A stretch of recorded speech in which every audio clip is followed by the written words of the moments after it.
जिंदाबाद जिंदाबाद जिंदाबाद। बहन जी संघर्ष करो, हम आपके साथ हैं, बहन जी संघर्ष करो। हम आपके साथ हैं। देश का नेता कैसा हो, बेटी जैसा, देश का नेता कैसा हो, बेटी जैसा, बहन जी आगे बढ़ो। हम आपके साथ हैं। बहुजन समाज पार्टी, जिंदाबाद जिंदाबाद बहुजन समाज पार्टी। जिंदाबाद जिंदाबाद। धन्यवाद साथियों, जिनका आपको लंबे समय से इंतजार था। आज के कार्यक्रम के हमारे मुख्य मेहमान माननीय सांसद साहब, प्रदेश मुख्य प्रभारी इंजीनियर रामजी गौतम साहब, बहुजनों पर होने वाले हर जुर्म की संसद में उठाते हैं आवाज। पूरे देश के अंदर बहुजनों पर होने वाले हर जुर्म की संसद में उठाते हैं आवाज, तभी तो हम सबके दिलों पर करते हैं माननीय सांसद जी राज। इसी बातों के साथ माननीय साहब को आमंत्रित करता हूं। माननीय साहब आए और अपनी बात रखें। साउंड वाले भैया मेन माइक को छोड़ के सारे माइक ऑफ कर दीजिए।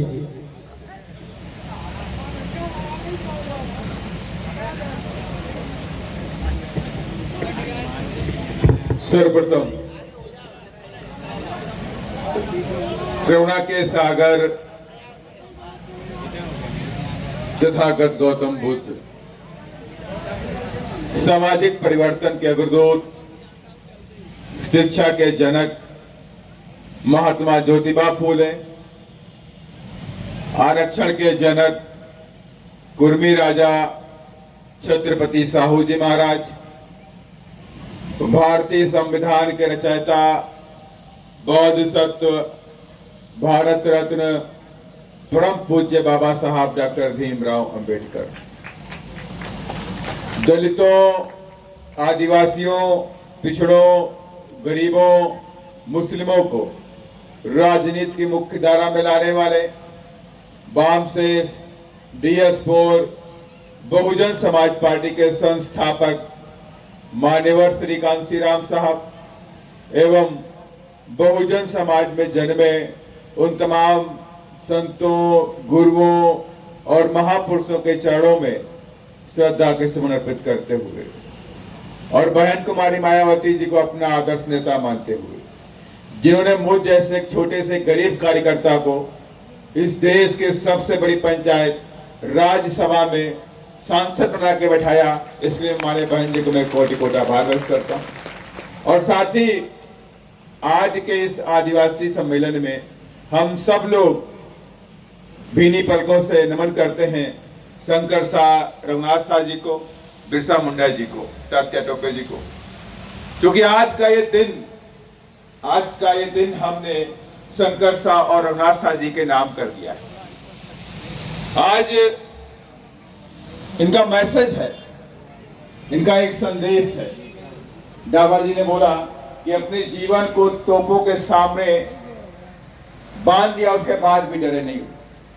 इसका साफ साफ मकसद है कि हम आदिवासी न डरने वाले हैं, न झुकने वाले हैं, न हार मानने वाले हैं। मेरी जान जा सकती लेकिन मैं झुकूंगा नहीं और अपने समाज के साथ तो कोई गद्दारी भी नहीं करूंगा। और इसके जीते जी आप सबके सामने मिसाल है शंकर शाह और रघुनाथ शाह जी साहब। और आज इधर बड़ी संख्या में आप लोग इधर इकट्ठे हुए हैं। बारिश का मौसम भी है, मुझे लगा कि आज का प्रोग्राम कैंसिल करना पड़ेगा। प्रोग्राम नहीं हो पाएगा कि रात भर बारिश हुई, अभी भी बारिश हो रही है और आप लोग एक भारी संख्या में इधर बैठे हुए, एक बड़ी संख्या में मेरी माताएं, बड़ी संख्या में नौजवान साथियों के अंदर मैंने आज नीला खून का सैलाब देखा है। और ये नीला खून का सैलाब ये 2023 में क्रांति लिखेगा मध्य प्रदेश के अंदर। और मैं उन ताकतों से भी कहना चाहता हूं जो लोग नीला झंडा लगा लेते हैं और उस पर जय भीम लिख देते हैं और नीला झंडा और जय भीम लिख करके हमारे समाज के लोगों को धोखा देने का काम कर रहे हैं, मैं उनको भी आगाह कर देना चाहता हूं। जो मान्यवर साहब की फोटो लगा लेते हैं तो मैं उनको बताना चाहता हूं, अगर आप मान्यवर साहब के सच्चे भगत हो और बाबा साहब के सच्चे भगत हो तो कम से कम बाबा साहब को पढ़ लो और मान्यवर साहब को भी पढ़ लो एक बार। अगर आप उनको पढ़ लोगे तो आप समाज के साथ धोखा देना बंद कर दो। आप समाज को धोखे में नहीं रखोगे।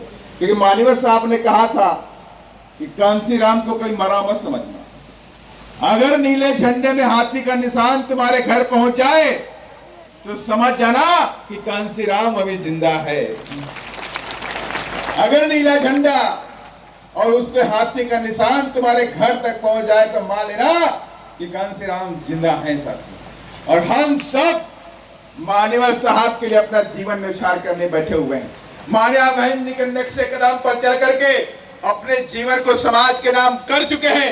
अब हम न रुकने वाले हैं और न थकने वाले हैं साहब। और हम सब ने तय कर लिया है कि 2023 में ये नीला झंडा भोपाल की विधानसभा में लगा करके रहेंगे और बिना नीले झंडे के भोपाल की विधानसभा का दरवाजा इस बार 2023 में खुलने वाला नहीं है साथियों। और इस सब के लिए आप सबको एक होना पड़ेगा। आप सब तो एक नहीं होंगे, मेरे दलित भाई आदिवासी भाई एक नहीं होंगे तो आप समझ लीजिए हजारों साल से आप लोग गुलामी का जीवन जी रहे थे और इस गुलामी के जीवन को खत्म करने के लिए बाबा साहब डॉक्टर भीमराव अम्बेडकर ने हमें यह संविधान दिया और इसी संविधान की वजह से हमारी हजारों साल के गुलामी की जंजीरें खत्म हुई कि नहीं खत्म हुई इन्हीं किताबों की वजह से साथियों। लेकिन आज ये संविधान हमारा खतरे में है। आज ये संविधान पे बुरी नजर लग गई है और ये लोग चाहते हैं कि हमारा संविधान बदला जाए, खत्म किया जाए। तो लेकिन मैं उन ताकतों से बोलना चाहता हूं कि बहुजन समाज के लोगों ने चूड़ियां नहीं पहन रखी है। अगर आप मेरे संविधान की तरफ बुरी नजर रखोगे, आप हमारे संविधान में कोई छेड़छाड़ करोगे तो इस देश के अंदर नीली क्रांति का आगाज होगा। और उससे पहले 2023 में विधानसभा में मध्य प्रदेश में बहुजनों का भी आगाज हो जाएगा सर, बहुजनों का आगाज होगा। अब आप सबको पता है क्योंकि पानी शुरू हो चुका है, लेकिन मैं अपनी बात जल्द से जल्द खत्म करूंगा। आप सबको पता है कि मध्य प्रदेश के अंदर दलितों के साथ में, आदिवासियों के साथ में कितना अत्याचार होता है।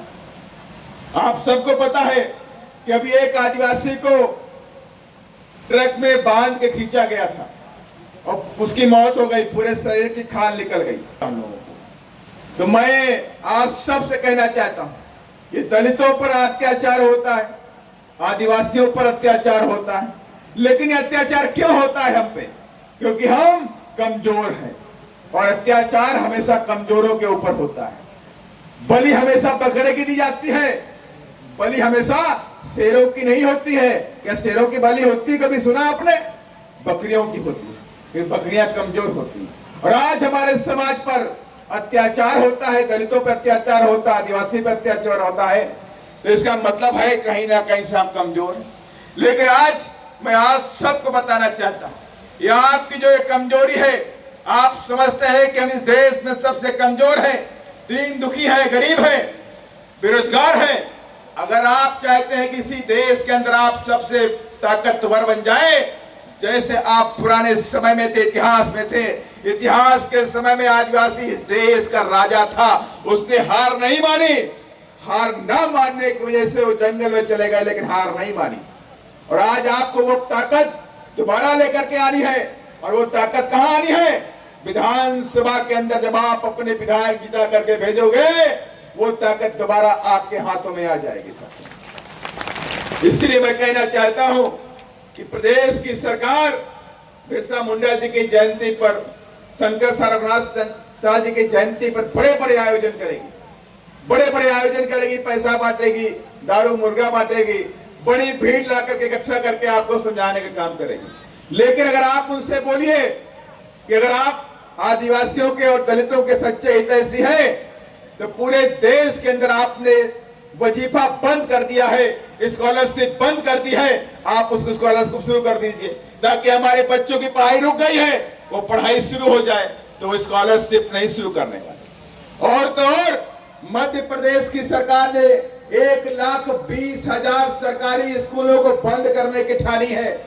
और ये स्कूल कहां पे है? ये स्कूल सुदूर गांव के अंदर, आदिवासी गांव के अंदर रहते हैं, उन स्कूलों को सरकार बंद करने जा रही है। ताकि आप पढ़ ना सकें। आपके बच्चे पढ़ जाएंगे तो अधिकार की बात करेंगे, आपके बच्चे पढ़ जाएंगे तो डिप्टी कलेक्टर बन जाएंगे, आपके बच्चे पढ़ जाएंगे तो ऊंचे ऊंचे मंचों पर बैठ करके दहाड़ने का काम करेंगे। इसलिए वो नहीं चाहते कि आप शिक्षित हो जाइए, आप शिक्षित हो जाइए, वो नहीं चाहते।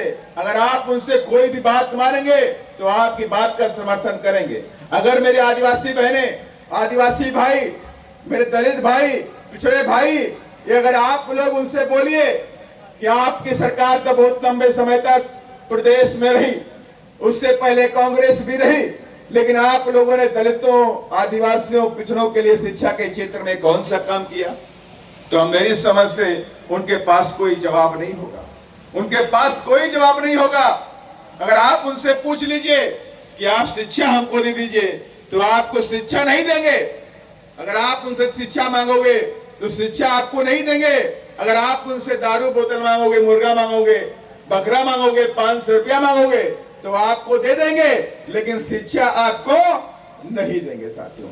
इसलिए मैंने कहा कि जितने भी यहाँ मेरी माताएं बहनें बैठी हुई हैं, नौजवान साथी बैठे हुए हैं, और हम सबको पता है कि बाबा साहब ने उपदेश दिया था, शिक्षित बनो, संघर्ष करो और संगठित रहो। ये 3 उपदेश बाबा साहब ने दिए। शिक्षित बनने के नाम पर बाबा साहब ने कहा कि अगर आपके घर में 2 रोटी है मेरे बच्चों, तो 1 रोटी खाना, लेकिन अपने बच्चों को शिक्षित जरूर कर देना। जो कि शिक्षा वो शेरनी का दूध है, जो पिएगा वो दहाड़ेगा साथियों। ये बात बाबा साहब ने शिक्षा के बारे में कही। और दूसरी बात बाबा साहब ने कही, संघर्ष करो। कहा कि बहुजनों का जीवन ही संघर्ष है और संघर्ष ही तुम्हारा जीवन है। जब तक तुम संघर्ष करते रहो तब तक तुम्हें बड़ी से बड़ी कामयाबी आपके कदम ना चूम ले, तब तक आपके मेरे बच्चों संघर्ष करना पड़ेगा। और तीसरी बात बाबा साहब ने कही, संगठित रहो। कहा जिस दिन मेरे बच्चों, ये बहुजन समाज के लोग, ये दलित, ये आदिवासी, ये पिछड़ा एक हो जाएगा, उसी दिन इस देश का राजा बन जाएगा। ये बात मैं कह के जा रहा हूं। और इसीलिए हम सभी लोग माननीय बहन जी के, माननीय साहब के नक्शे कदम पर चलते हैं, उनके साथ मिलकर के।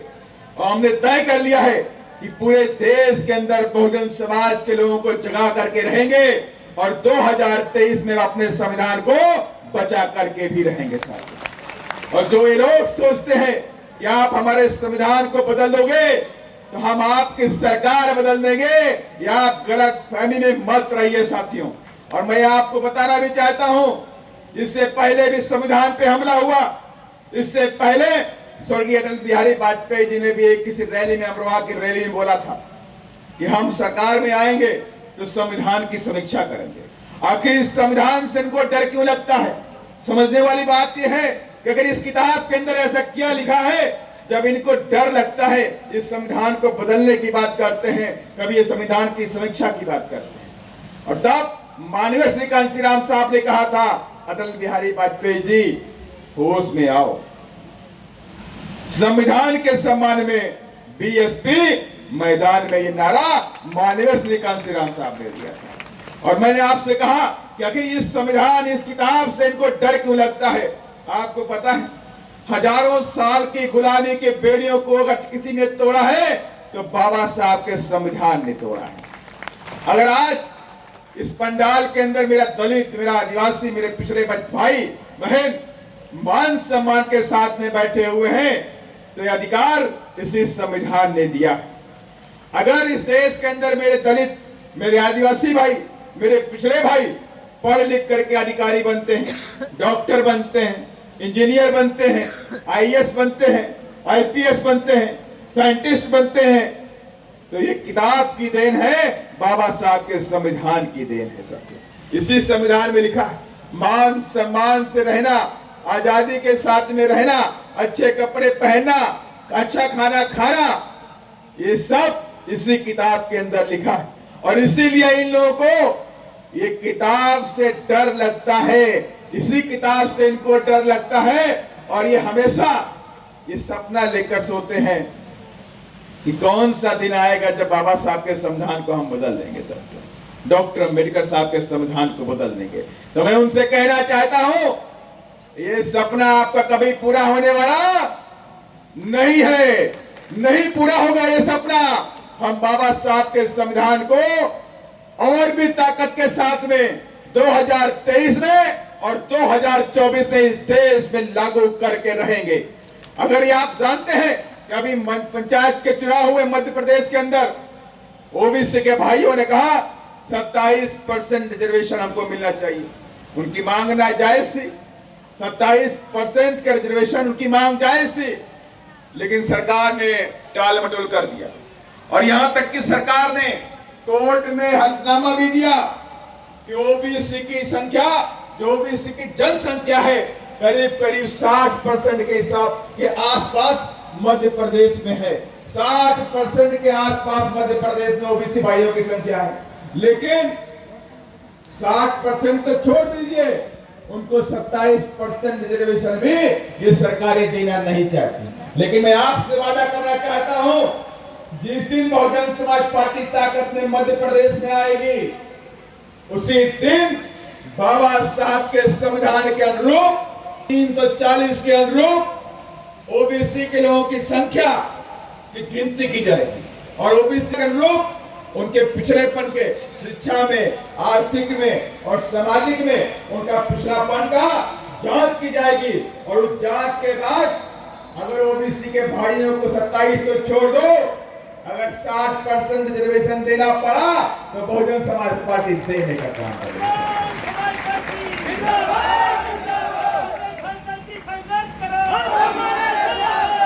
और तो और ये ताकत सिर्फ बहुजन समाज पार्टी में। माननीय साहब ने कहा था कि हमेशा मांगने वाला नहीं, देने वाला बनो। और बहुजन समाज पार्टी को आप सबके सहयोग से हमें 2023 में इतना ताकतवर मध्य प्रदेश में बना देना है कि हम माननीय साहब के पहनने के सपनों को मध्य प्रदेश में पूरा कर दे सकते हैं। और पिछड़ों का हक उनको मिलना चाहिए और यहाँ पे आदिवासियों का जो हक है वो मिलना चाहिए। हम इस प्रदेश के अंदर ऐसी तमाम योजनाएं लेकर के आएंगे जिन योजनाओं पर उत्तर प्रदेश में माननीय बहन जी ने लागू किया था। जैसे महत्वाकांक्षी योजना थी माननीय बहन जी की कि माननीय कांशीराम साहब शहरी आवास योजना, उस योजना के तहत हम मध्य प्रदेश में 5 लाख मकान बनाएंगे शहरों के अंदर और गरीबों को, दलितों को, आदिवासियों को, पिछड़ों को, सर समाज के गरीबों को फ्री में देने का भी काम करेंगे। फ्री में देने का काम करेंगे जिनके पास कोई घर नहीं है। और इसके बाद भी शिक्षा के क्षेत्र में माननीय बहन जी की तमाम योजनाएं, ये आप सबको पता है कि उत्तर प्रदेश में कितनी सारी यूनिवर्सिटी माननीय बहन ने खोली, कितने सारे कॉलेज, डिग्री कॉलेज, हजारों की संख्या में degree college, inter college, primary school खोले। और यहाँ तक कि छोड़ दीजिए, कई सारी बड़ी बड़ी यूनिवर्सिटी बहन कुमारी मायावती जी ने अपने मुख्यमंत्री काल में उत्तर प्रदेश में खोलने का भी काम किया। और आप सब जानते हैं, तमाम मेरे साथी यहाँ बैठे हुए हैं जो नोएडा गए होंगे। कितने लोग नोएडा गए हैं? नोएडा में गौतम बुद्ध यूनिवर्सिटी देखी नहीं देखी? नहीं देखी? कितने लोग जानते हैं? कितने लोग जानते हैं गौतम बुद्ध यूनिवर्सिटी?